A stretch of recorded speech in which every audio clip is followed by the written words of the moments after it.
Vamos a dirigir a este segundo bloque con la mesa condiciones carcelarias.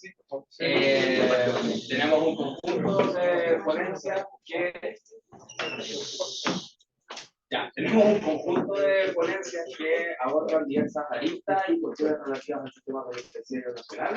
Y vamos a comenzar con la presentación de Alejandro Arevalo. Alejandro es administrador público de la Universidad de Chile, magíster en Criminología y Gestión de la Seguridad Ciudadana de la Facultad de Gobierno de la Universidad de Chile y magíster en Seguridad y Defensa de la Academia Nacional de Estudios Políticos y Estratégicos.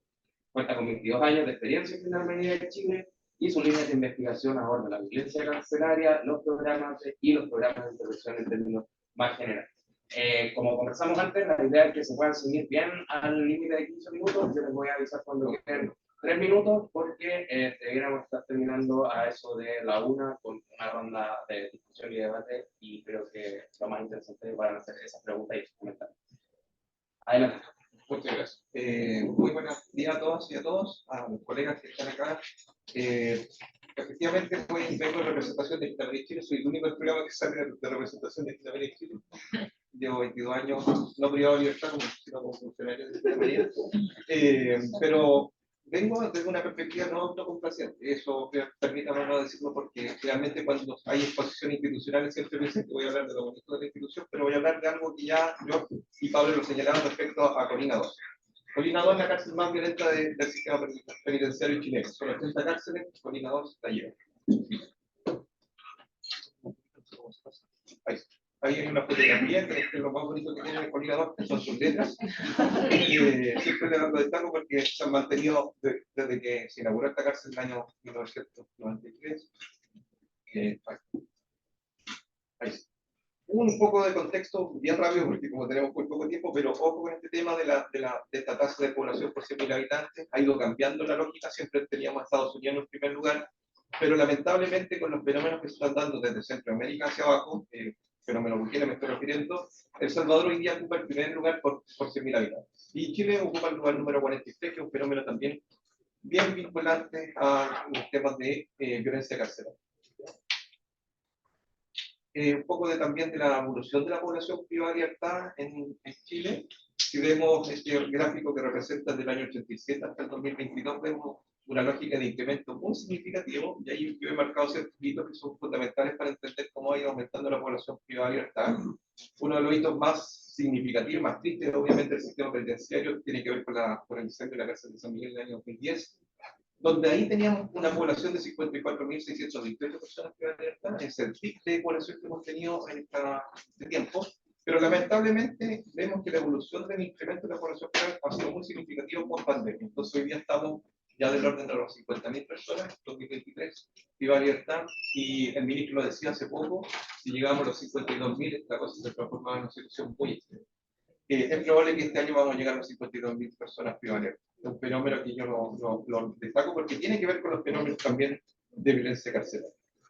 Algunos datos estadísticos que son fundamentales para entender el fenómeno. Esta es una evolución de la violencia carcelaria desde el año 2017 al 2021 y vemos que estos indicadores son datos administrativos, registro del Ministerio de Justicia en Chile.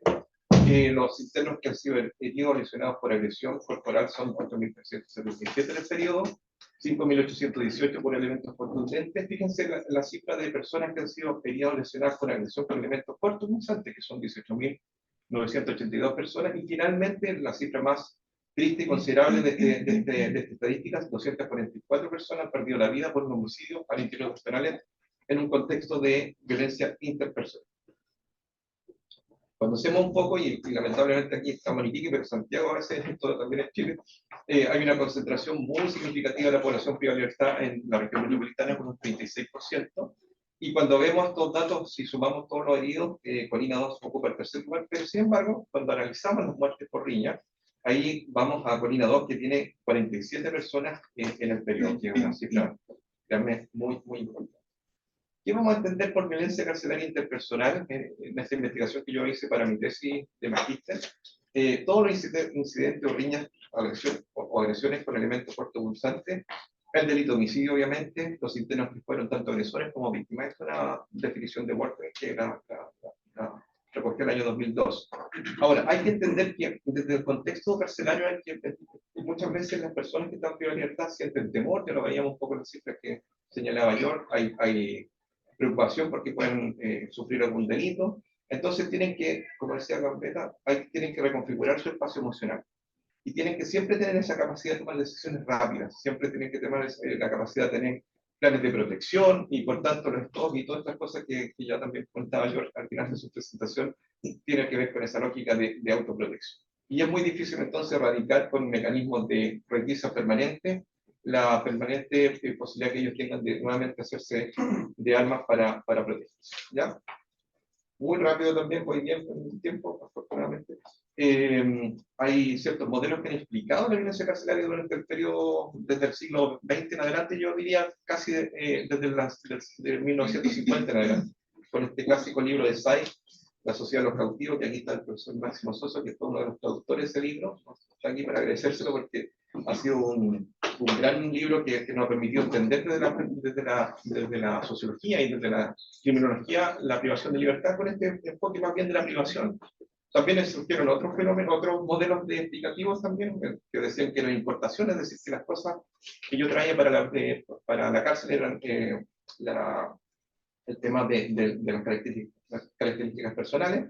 También había una idea de que, como decía el Pilulio, que esto tiene que ver con gestión penitenciaria, yo comparto mucho con este autor, esa idea, esa noción de que hay una responsabilidad muy importante en la gestión penitenciaria, y han surgido nuevos conceptos que se han ido incorporando para explicar la violencia carcelaria, como estas cosas de la masculinidad tóxica, y un libro de David McRae, muy interesante, en el año 2021, el tema de la victimización también ha cobrado relevancia, y otro de los conceptos que se han ido incorporando, y también el profesor Soso ha sido uno de los que más ha propiciado ese concepto, que tiene que ver con la gobernanza. La gobernanza entendida básicamente, como decía Fukuyama, como esa capacidad que tienen las organizaciones de elaborar y aplicar normas y prestar servicios. Y no necesariamente, ustedes saben que el Estado es lo único que puede aplicar y elaborar normas y prestar servicios, sino también pueden hacer personas privadas, en este caso Vía Libertad. Y el libro de Scarbeck recoge muy bien este tema, sobre todo en las cárceles latinoamericanas, donde ya tenemos varios fenómenos que se están dando a propósito del crimen organizado. Ustedes saben, han escuchado mucho en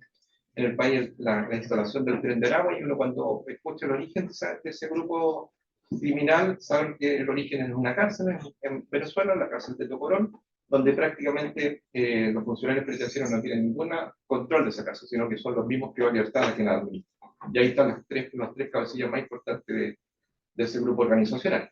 Y así Brasil y otros países. Entonces, cuando analizamos esto en Chile, yo sigo manteniendo una posición o una opinión de que aún no tenemos instalado ese tipo de administración donde los internos administran el modelo penitenciario.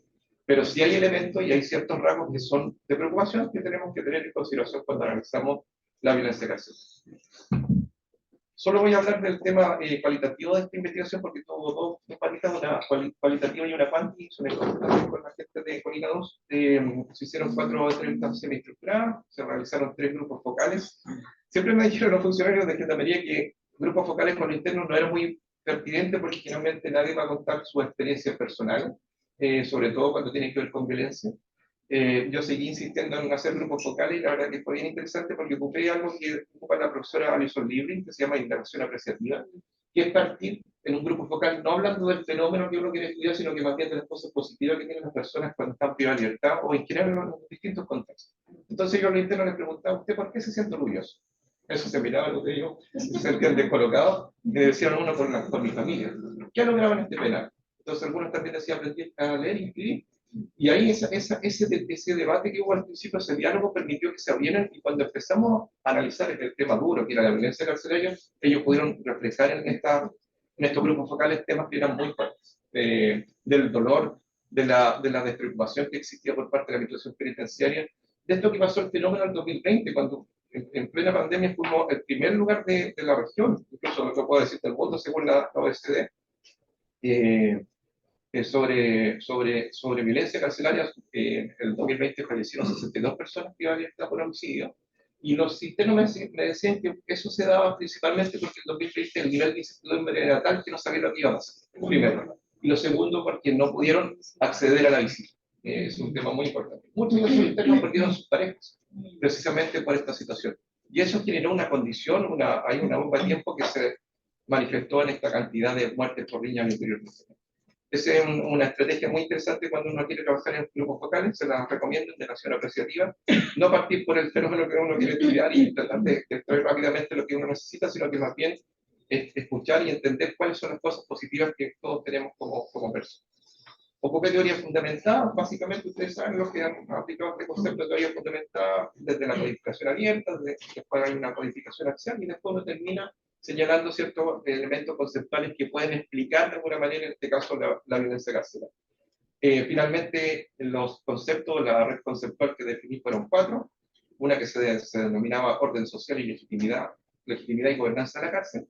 Y aquí hay algunas ciertas citas que se destacaron respecto a los funcionarios y también cómo ellos ven el tema de la administración carcelaria. Fíjense, llegué a los 18 años de cuarto medio entre gendarmería, pero igual que fue un cambio muy drástico, porque yo no estaba en conocimiento de todo lo que en realidad se vivía en las cárceles, la violencia entre los internos.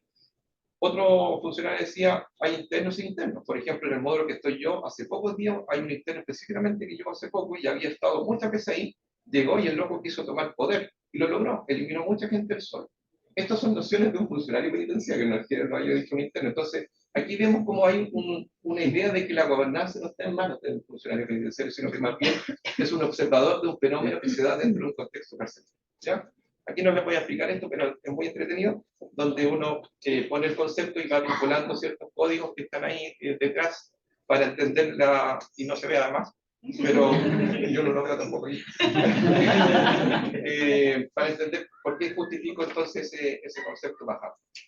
Hay otro fenómeno que también fui viendo en este análisis de los aspectos cualitativos que tiene que ver con el soft power, que lo denominé, del funcionario penitenciario. Porque esto sale desde la ciencia política, de la relación internacional. Entonces, señalaba esto, que los estados, por ejemplo, aplican poder blando para generar su cultura como positiva, más que el poder duro que podrían ser las armas y otro tipo de cosas. Entonces, llevándolo al tema penitenciario, el soft power sería que el funcionario pudiera convencer a los internos a hacer cosas, pero a partir no de la violencia, sino que más bien de la comunicación, de la coordinación, de la cooperación y finalmente de la legitimidad que tiene su actuar.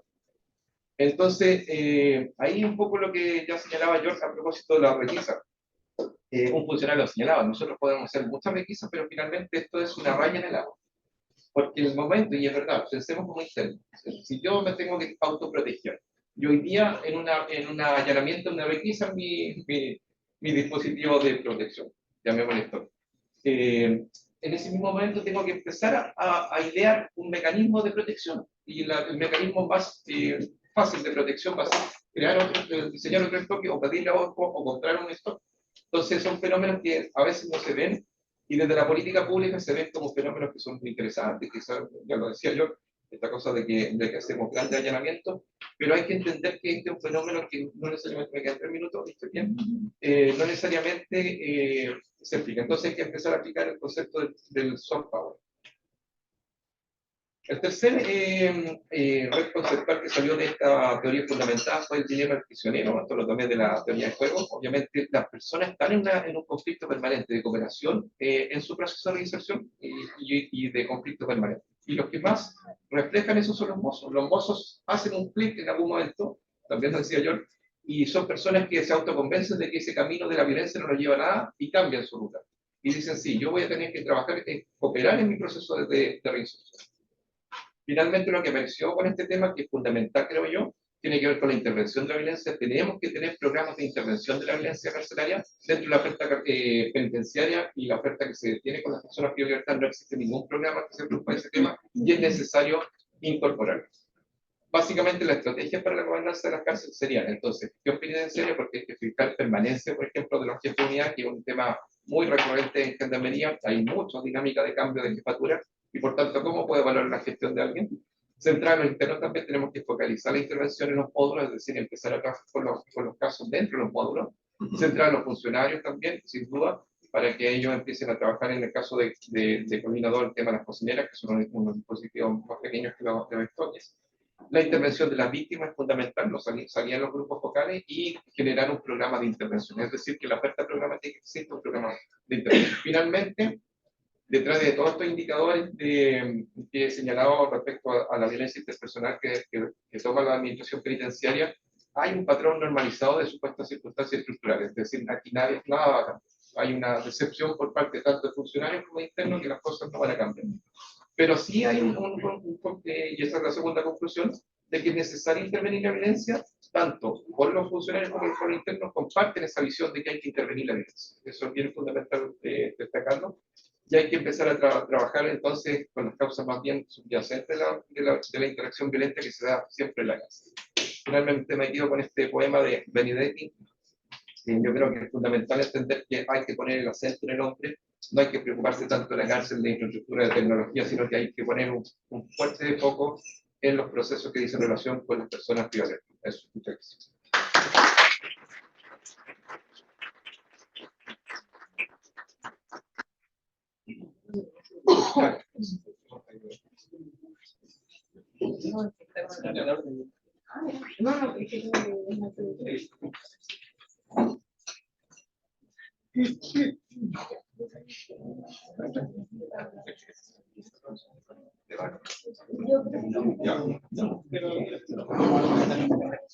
Tenemos más. El problema cuando no hay más.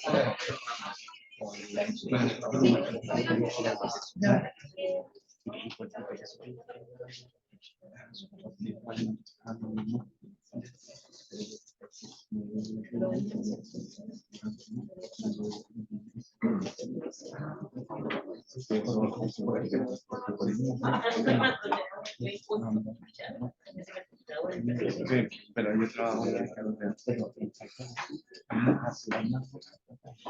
no solamente por eso.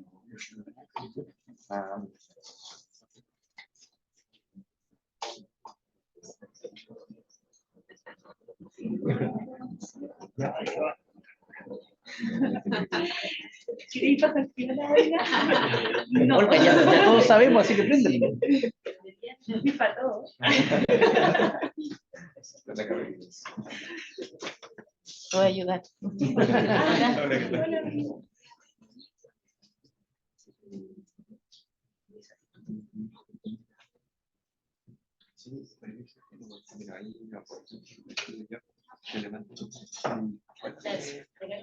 Y una muestra de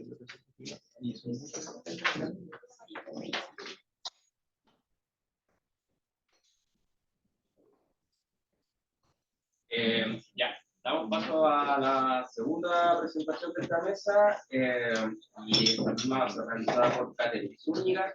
Catherine es abogada en el Centro de la Mujer actualmente y también el máster en Derecho Penitenciario, cuestión carcelaria por la Universidad de Barcelona, es diplomada en Control de Convencionalidad por el Instituto de Estudios Judiciales, también en Derechos Humanos de la Mujer por la Universidad Autónoma de Argentina y en Liderazgo Social por la IVA.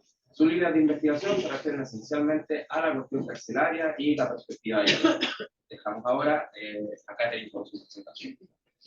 Ya, gracias. Esta exposición va a ser más que nada como de práctica sobre la materia.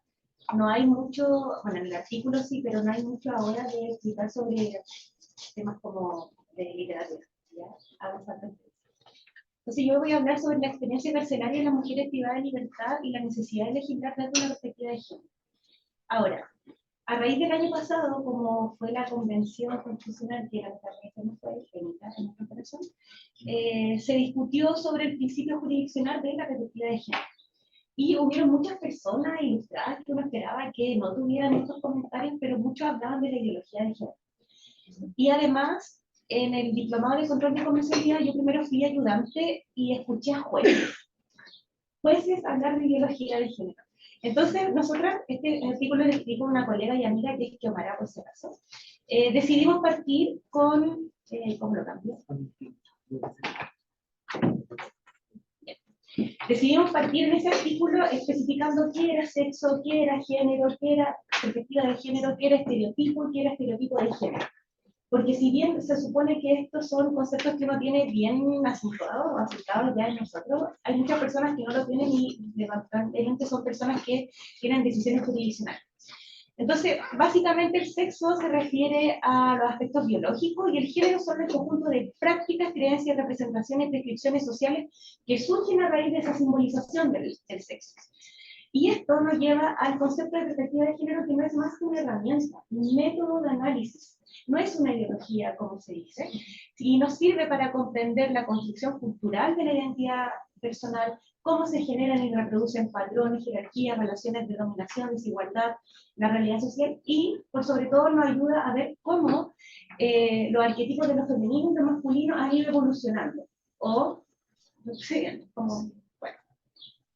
Ahora, específicamente en la cuestión carcelaria, más perspectiva de género, nos da cuenta de que hay vivencias distintas.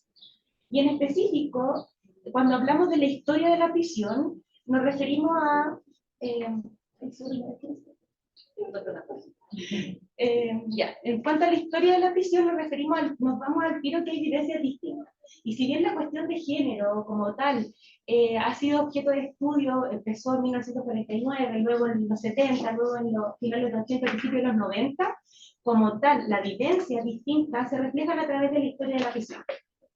Y esta tiene una visión economicista y masculina porque el foco estaba en los hombres, porque tiene que ver con el nacimiento del capitalismo moderno y a los hombres se les preparaba para que trabajen.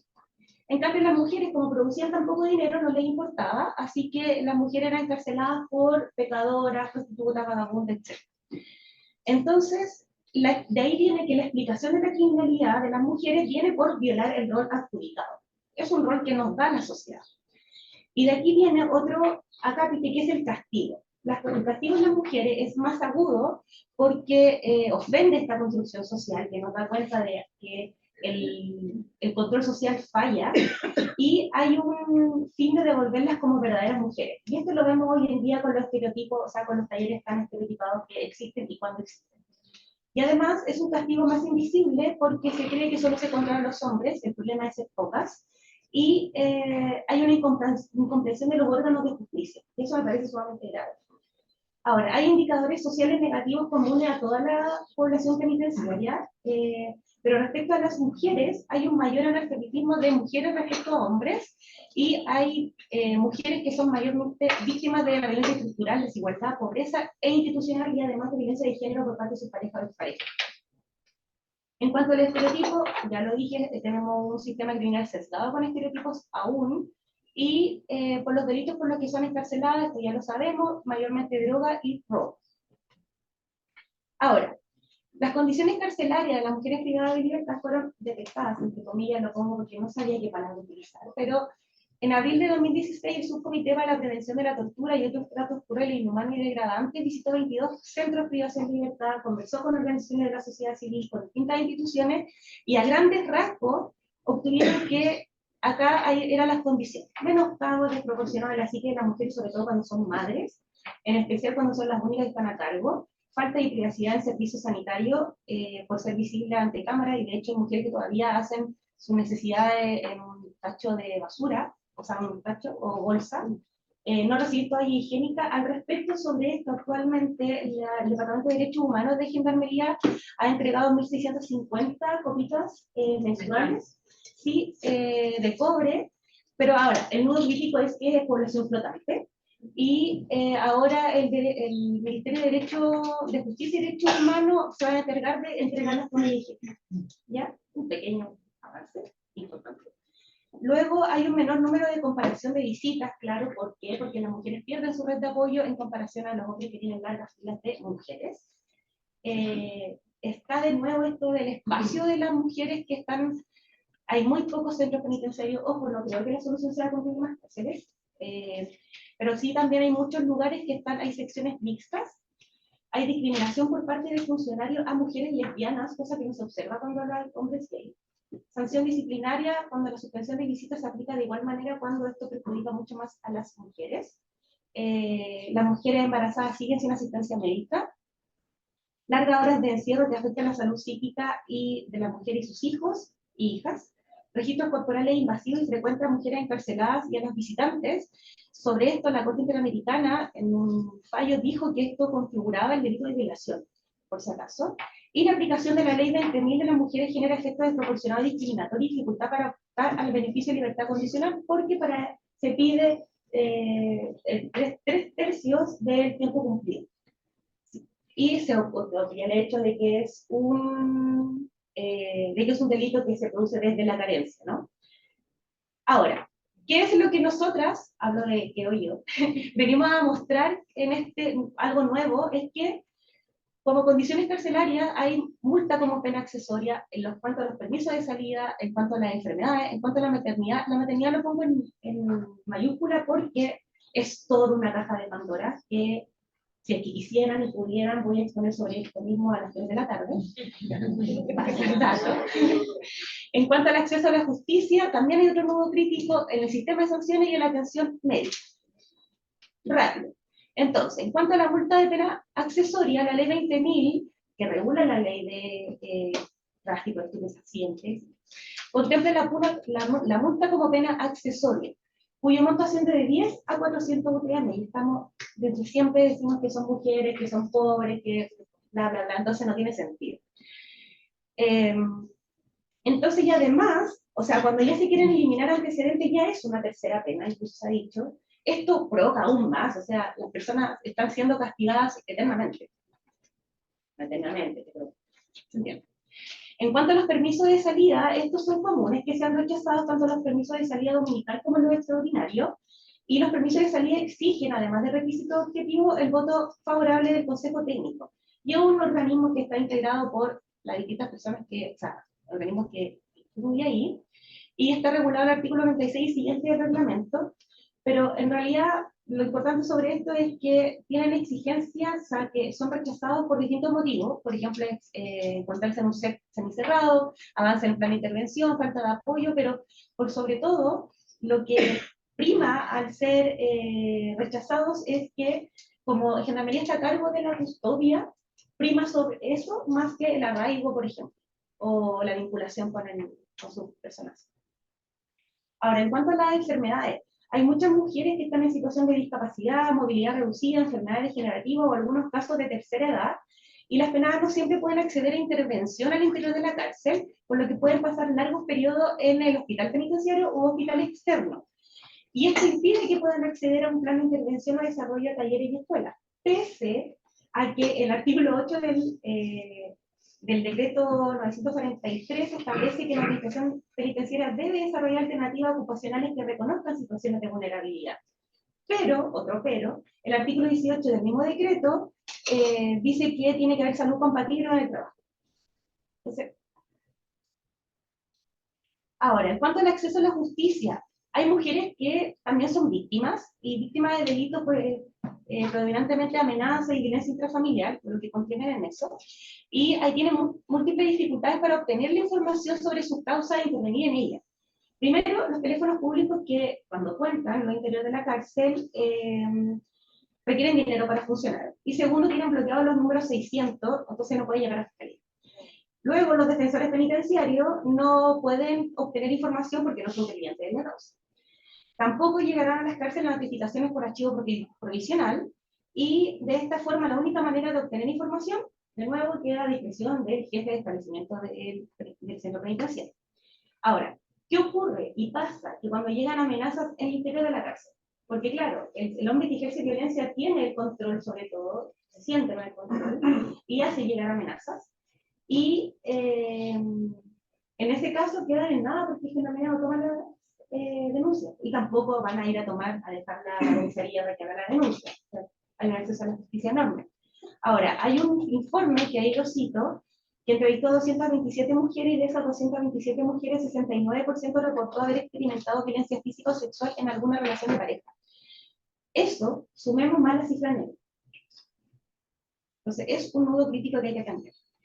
Ahora, sobre esto mismo del acceso a la justicia, es relevante este fallo de la Corte de Apelaciones de Concepción, que aquí fue de acción de recurso de amparo porque la jueza en el juzgado de garantía prescindió de la comparecencia de la mujer, de la madre de los hijos e hijas que iban a ser objeto del proceso proteccional. Y aquí la Corte dijo que atendiendo los derechos del niño y niña, tenía que comparecer y no era posible que no se les notificara. A propósito, la Corte de Apelaciones de Concepción, y Concepción en sí está teniendo muy buenos fallos con perspectiva de género respecto a las mujeres privadas de libertad con hijos e hijas, adentro o afuera, y que están embarazadas. Y a propósito, una colega y amiga, María Cristina Melgarejo, hizo una minuta muy buena sobre los fallos recopilados del 2022, que si alguien quiere se lo puede pasar. No tengo código QR, pero se lo puedo compartir por correo electrónico.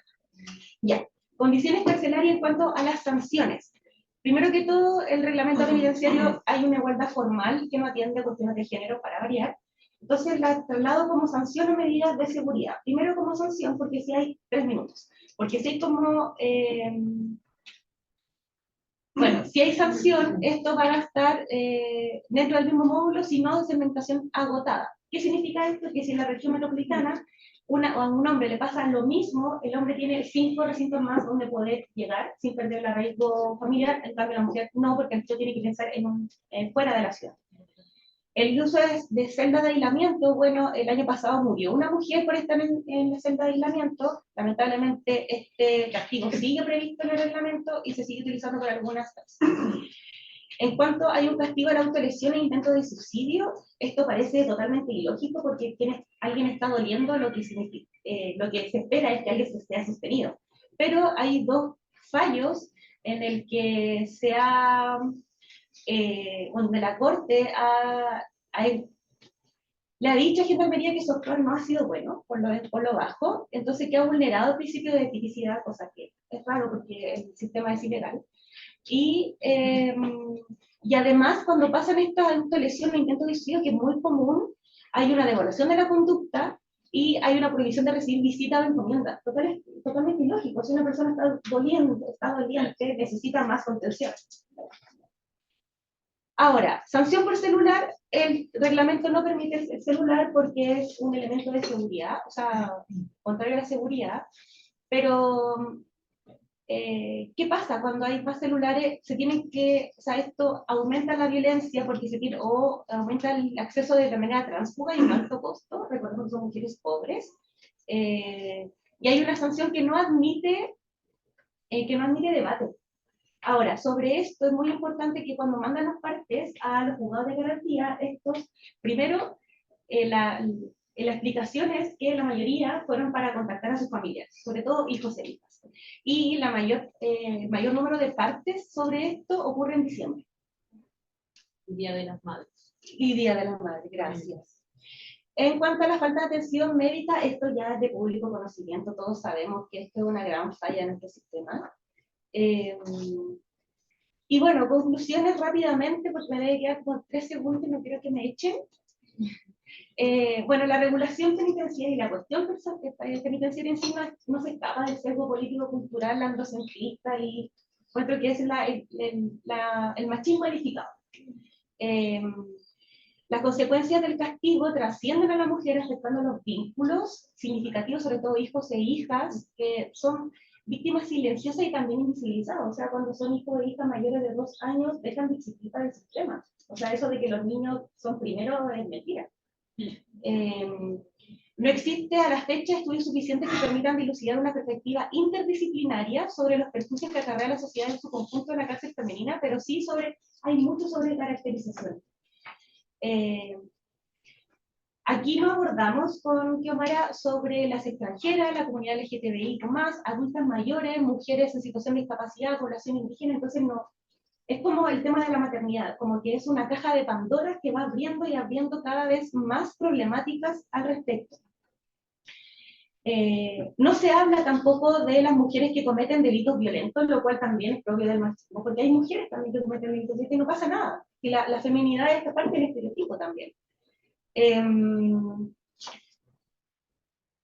Ya, los estudios en general revelan que las mujeres privadas de libertad son en su mayoría jóvenes, tienen baja escolaridad, un número no menor no sabe ni leer ni escribir, o sea, yo he visto mujeres que andan con su cuadernito, trafican o microtrafican porque eso les permite compatibilizar, compatibilizar la maternidad, el cuidado y generar ingresos. Y esto, sobre la muerte de 2 imputadas el año pasado, por falta de atención médica y enfermedades previas, no vas a pensar de nuevo en el uso excesivo de la prisión preventiva y de cómo el Estado de Chile no hace caso omiso a los estándares internacionales que recomiendan no utilizarla, sobre todo cuando tienen hijos e hijas. Y a propósito, hay un estudio en el que, así mismo el que nombré, hizo el 91% de las mujeres entrevistadas tenían hijos e hijas, en promedio 2,75 cada una, o sea, 2 o 3, versus las mujeres que estamos en libertad, que una no tenemos, o el promedio son 1,44. La única medida que favorece a las mujeres en relación a libertad condicional aplica a las embarazadas y madres de hijos menores de 3 años. Sin embargo, los niños y niñas pueden estar hasta los 2 años, entonces hay para variar no hay una armonía.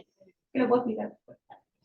Y se propone un enfoque de género y además transgeneracional, porque esto se va repitiendo de generación en generación, que se respetan los derechos del niño y niña adolescente, porque además hay una interseccionalidad en la discriminación.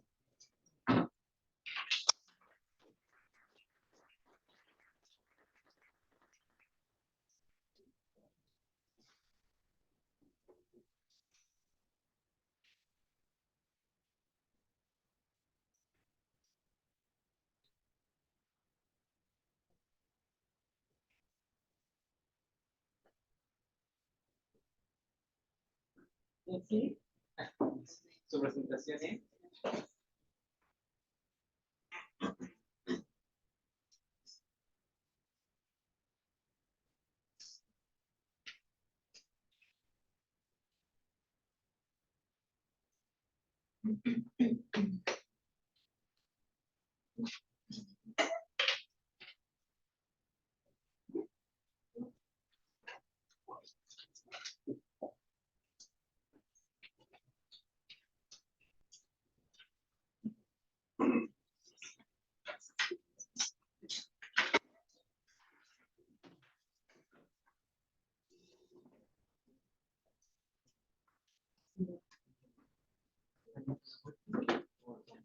Muy buenos días, gracias a todos por estar acá.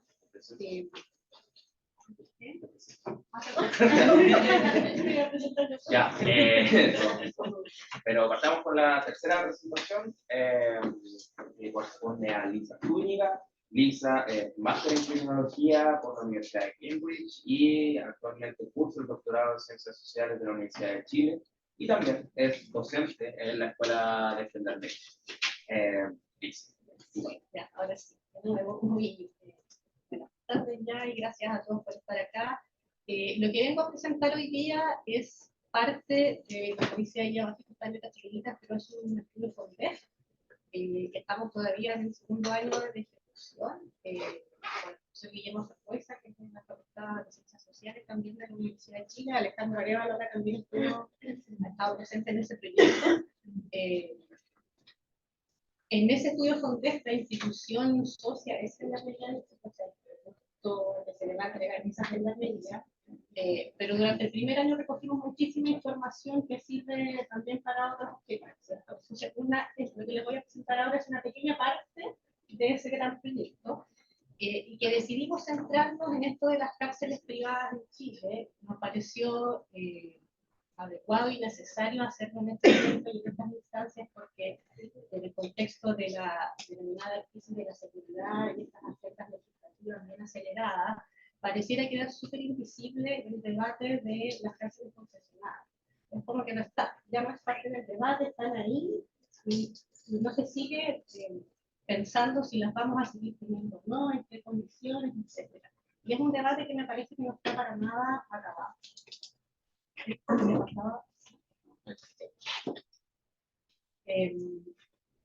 Respecto de las cárceles concesionadas ya había cierta evidencia, ¿cierto? En Chile, bueno, acá está el Jorge Espinosa y algunas cosas han hecho de eso, pero en términos generales, para no entrar mucho en detalle, En general, lo que encontrábamos en Chile era que no tenían un mejor desempeño en las cárceles concesionadas, sobre todo en términos de reinserción. ¿Ya? En cuanto a la evidencia internacional, es más bien mixto. Mucha de la evidencia internacional se concentra en el mundo anglosajón, y no podríamos decir a partir de eso que son mejores o que son peores. Hay muchos estudios y algunos, dependiendo del enfoque, algunos dicen sí, tienen un mejor desempeño en esto, otros dicen no, las cárceles públicas siguen siendo mejores en otros aspectos, etc. No hay como un consenso tan generalizado de este tema. Las preguntas que a nosotros nos guiaron fueron, bueno, ¿qué diferencias cuantitativas podíamos identificar entre el sistema de cárceles públicas y las cárceles privadas?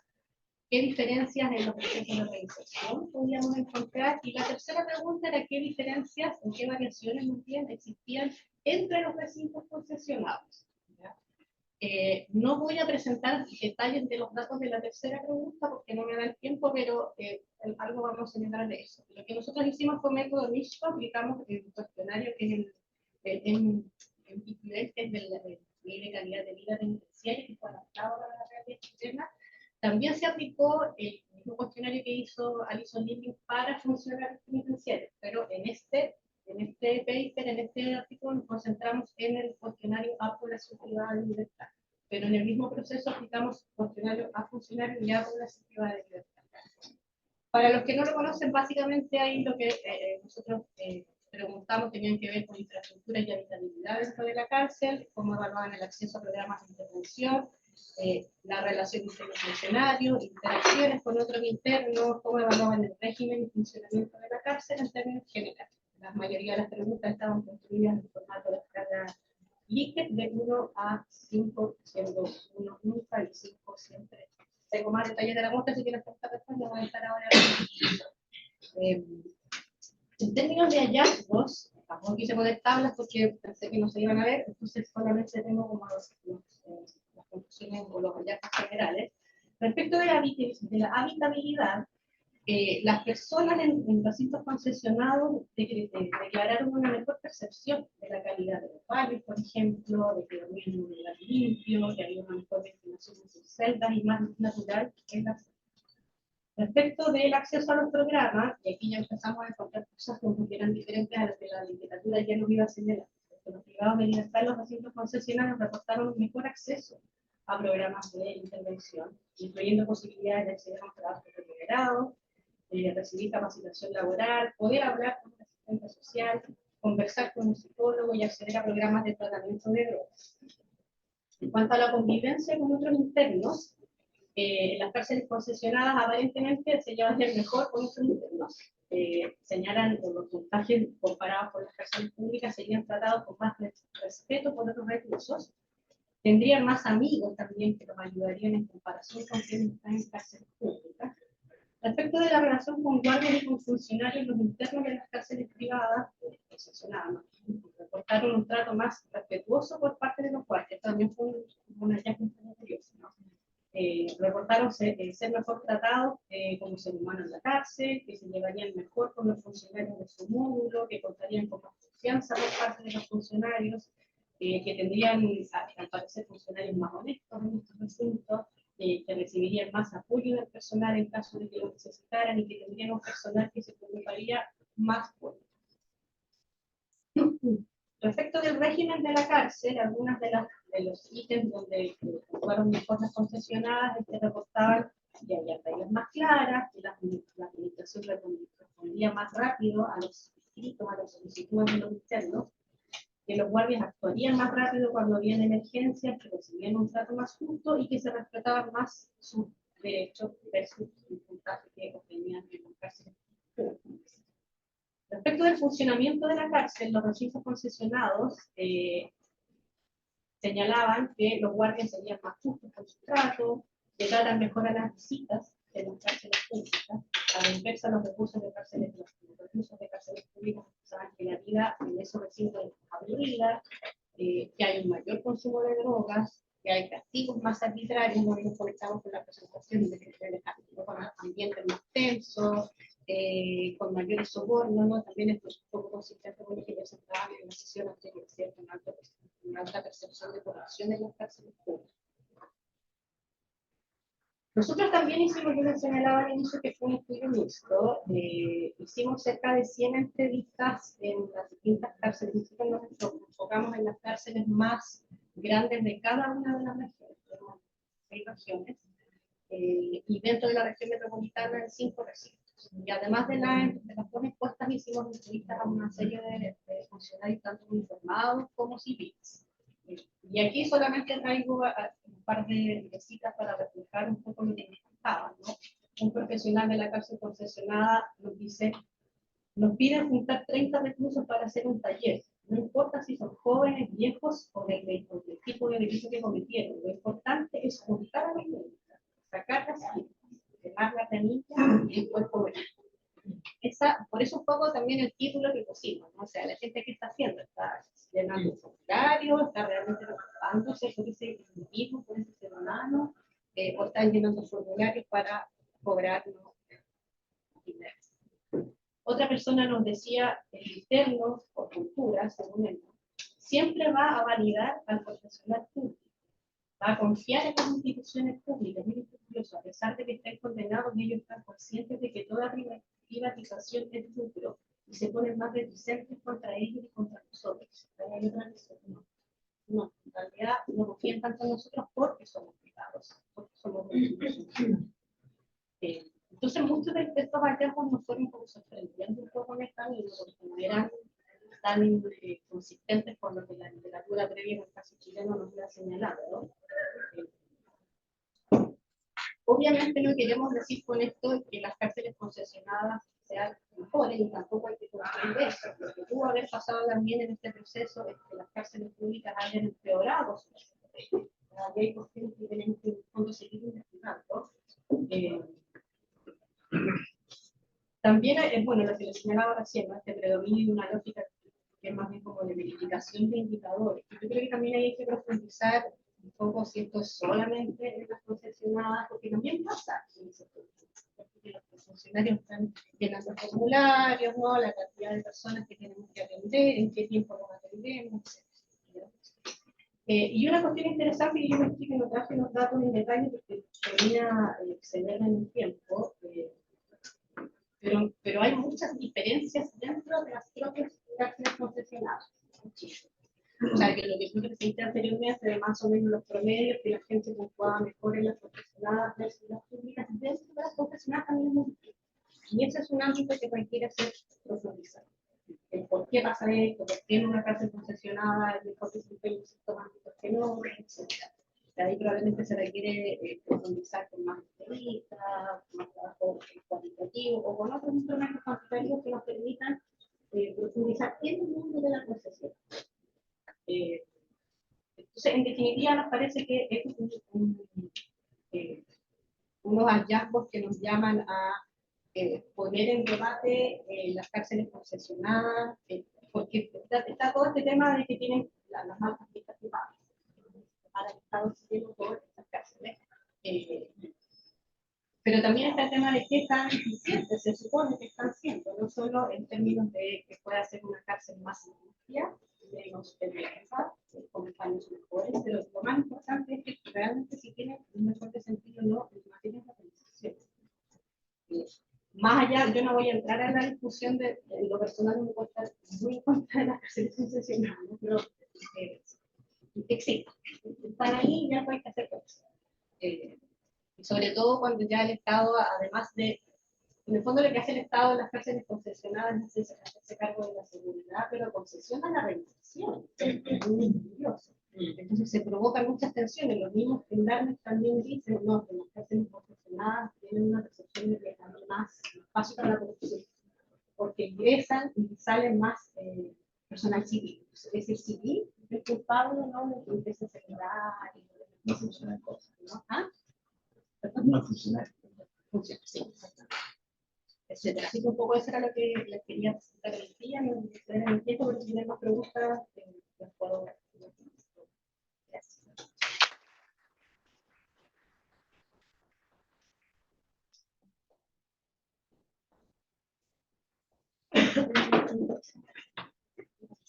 Sí. Todo muy bien.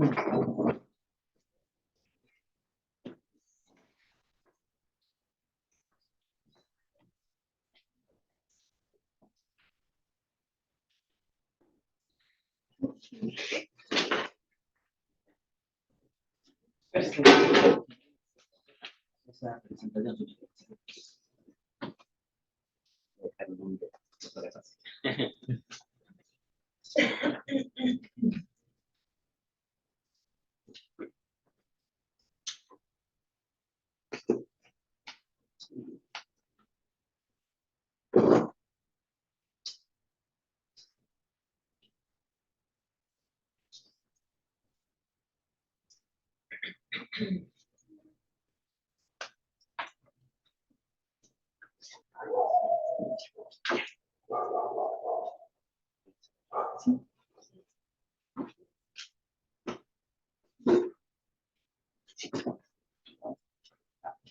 Ya, vamos con la última presentación de esta mesa sobre condiciones carcelarias y corresponde a Carlos Silva. Carlos es abogado y máster en criminología crítica por las universidades de Bolonia y Padova. Es profesor de criminología y tratamiento jurídico del terrorismo en la Universidad Andrés Bello y también es miembro del Instituto de Ciencias Penales de Chile, del Círculo Temático de Derecho Penal y de la Sociedad Chilena de Criminología. Gracias. Gracias. Ante todo, agradecer la instancia a la Sociedad Chilena de Criminología, a la Universidad Arturo Prat y a la Universidad de Tarapacá por la carga que todos sabemos que implica la organización de este tipo de congresos. Así que eso hay que agradecer. Cuando hablamos de muerte en la cárcel, cuando pensamos en muerte en la cárcel, en realidad, y así abordé yo inicialmente el problema, pensamos en lo que hablaba Alejandro. O sea, pensamos por regla general en la muerte violenta, en la muerte violenta. Pensamos habitualmente en eso. Y en eso estaba pensando yo cuando mandé el título de la conferencia. No voy a ver. Era exactamente eso en lo que estaba pensando. Pero luego de lo del marco teórico lo vamos a saltar, que todos ya sabemos eso y lo vamos a discutir después.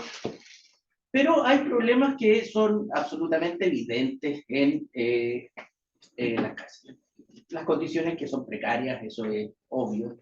El hacinamiento, la falta de atención médica, que es una cuestión en la cual yo me quiero detener posteriormente, y en la falta, por supuesto, de alternativas a la privación.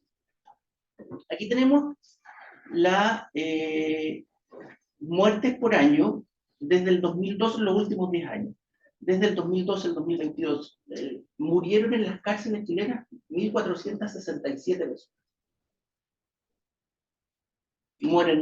Murieron en los últimos 10 años en las cárceles chilenas, con un pic en el año 2020 que murieron 159 personas.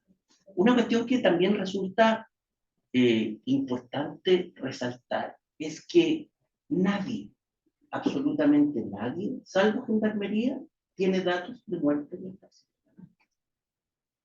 Ministerio Público no tiene datos de los homicidios que han sido cometidos en las cárceles, porque solo en la base de datos ingresa la comuna en la cual se produjo el daño, sin diferenciar la zona. La policía en general no interviene en la cárcel porque están los funcionarios penitenciarios, tampoco tienen datos. Los servicios de salud no tienen datos de las personas que mueren en las cárceles o que están privadas de libertad. Por lo cual, los datos de todo esto para justificarme, para decir que los datos de los que voy a hablar solo me los aportó Gendarmería de Chile sin perjuicio de haber consultado a todas las instituciones por ley de el Poder Judicial menos. El Poder Judicial, lo que me contestó el Poder Judicial fue paradójico. Me dijo, eventualmente podríamos tenerlo, pero tendríamos que dedicar demasiado tiempo a que alguien buscase y separase los datos, razón por la cual le decimos que en realidad no lo tenemos. Esa fue la respuesta del Poder Judicial. Pero si revisamos la causa principal de muerte en las cárceles, es la enfermedad. Y esto podría decir uno sin mirar sin mayor problema esto, diría, es normal, la gente se enferma y muere. Sí, 651 personas murieron por enfermedad, y la segunda causa, claro, es la que refería Alejandro, que son 517 personas que murieron en virtud de riña o pelea. Hay una cuestión que no es menor también. 214 personas cometieron suicidio en los últimos 10 años. 214 en los últimos 10 años, estando custodiados por el Estado. El Estado haciéndose responsable de su seguridad. Y otras causas, 75 personas, entre las cuales había intento de fuga, 8 accidentes, no catalogados, 8 accidentes. 2 disparos por arma de fuego, que no decía producto de quién era, ¿no? Porque el intento de fuga estaba separado, no es que alguien estuviera intentando fugar. 2 personas por disparo de arma de fuego. Pero, como les decía, quizás lo más preocupante es lo relativo a las muertes por enfermedad. Esto porque, según reza la literatura, y en un interesante artículo escrito por Guillermo Sangüesa, precisamente, que habla acerca de la percepción de los internos acerca de la atención de salud, esto se ve corroborado con las cifras de las muertes por enfermedad. O sea, la percepción de los internos, y que, de acuerdo al pequeño trabajo de campo que he hecho, sigue siendo igual, es que la atención médica es escasa o nula, que la mayoría de los recintos no poseen hospital penal, sino que poseen una enfermería, la cual es atendida por un paramédico, a la cual tienen posibilidad de asistir una vez a la semana, que aquellos en los que hay hospital penal, de hospital tienen nombre, pero el médico, por ejemplo en el caso de Valparaíso, que es la única unidad de la quinta región que posee hospital penal, el médico va una vez a la semana, y el resto es atendido por el paramédico. Y en ese sentido, la verdadera posibilidad de atención es escasa. Y como les decía, que uno muera por enfermedad no es una cuestión que pareciera tan llamativa si uno solo ve el título de enfermedad. Más del 90% de las personas que murieron por enfermedad son menores de 38 años. Ahí sí pareciera que llama la atención que la mayor causa de muerte sea la enfermedad. O sea, 38 años, yo que tengo más, considero que 38 años es una persona muy joven, ¿no? Pero está muy por bajo la media de la esperanza de vida. Y en ese sentido, por supuesto que es un problema. Luego, tenemos que ver cuáles son las unidades en las que hay mayor cantidad de muertos por enfermedad. Colina 2 efectivamente es aquella unidad donde hay más muertes por riña o agresión. Pero el CDP de Santiago Sur es, por lejos, la unidad penal donde más personas mueren. Y esto es porque muchas personas mueren producto de enfermedad. Luego está el CDP Santiago 1, Valparaíso, bueno, y luego está Punta Peuco, y eso tiene que ver con la edad de las personas que, no sé si llaman las personas, de los internos que están. Esto ya lo dijo Alejandro, pero hay también, el 2020 también es el pic de muertes por riña o agresión. Eso no se ha estudiado a fondo, pero es probable que tenga que ver con la imposibilidad de las personas de haber visto, de tener contacto con el exterior prácticamente en todo el año, ¿no? los únicos que podíamos entrar eventualmente éramos los abogados defensores, con bastantes más restricciones de lo habitual.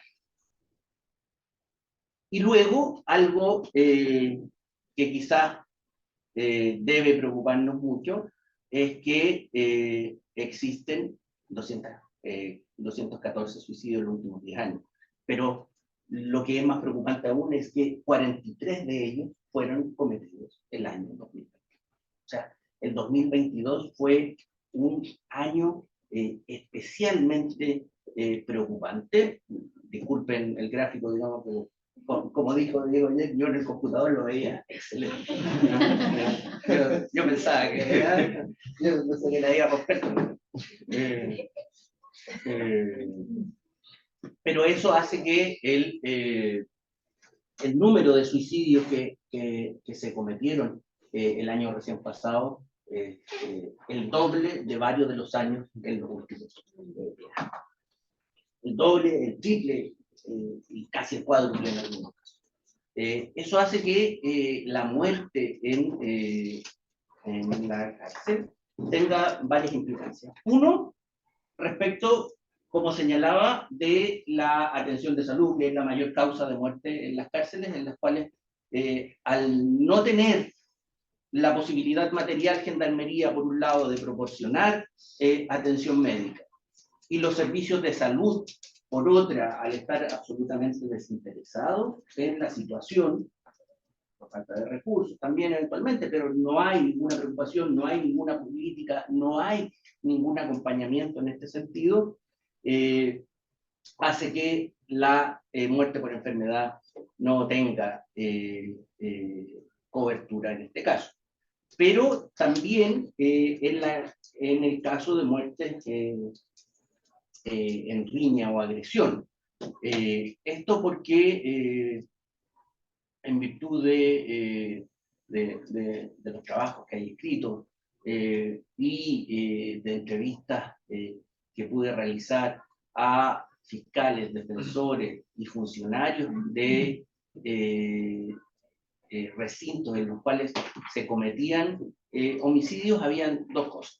Por un lado, los funcionarios del Ministerio Público, los fiscales en general, señalaban que había poca cooperación de eventuales testigos y que no había en ese sentido posibilidad del descubrimiento eventual de quienes habían cometido el ilícito, salvo ahora, y todos, por la gran mayoría, hicieron mención a eso, salvo ahora cuando el homicidio se cometía en el patio, porque ahí hay cámara, y la cámara ayudaba a descubrir.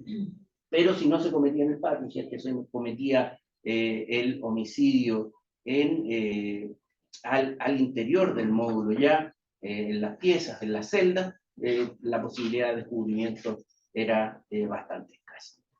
Los funcionarios de Gendarmería señalaban lo mismo, señalaban eso sí que todos sabían en la cárcel quienes habían cometido el homicidio, sin perjuicio de que no se dijera, pero todos sabían, incluidos ellos. Y los internos señalaban que, por supuesto, nadie iba a estar ahí señalando, estando de sapo de qué es lo que había pasado, porque ellos se tenían que estar ahí.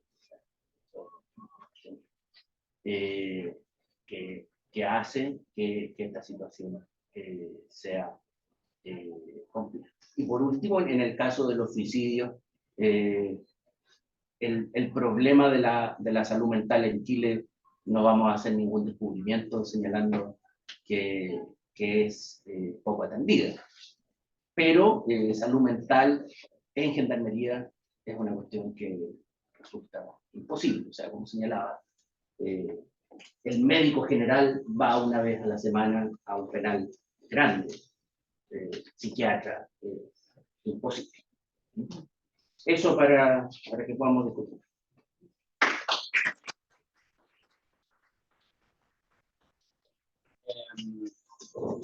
Gracias a nuestros presentadores y creo que sería pertinente que abriéramos una ronda de preguntas por unos 10-15 minutos y luego vayamos. ¿Alguna pregunta? Vamos con Olga, ahí atrás, Rocío, y luego con Carolina. Y luego con George.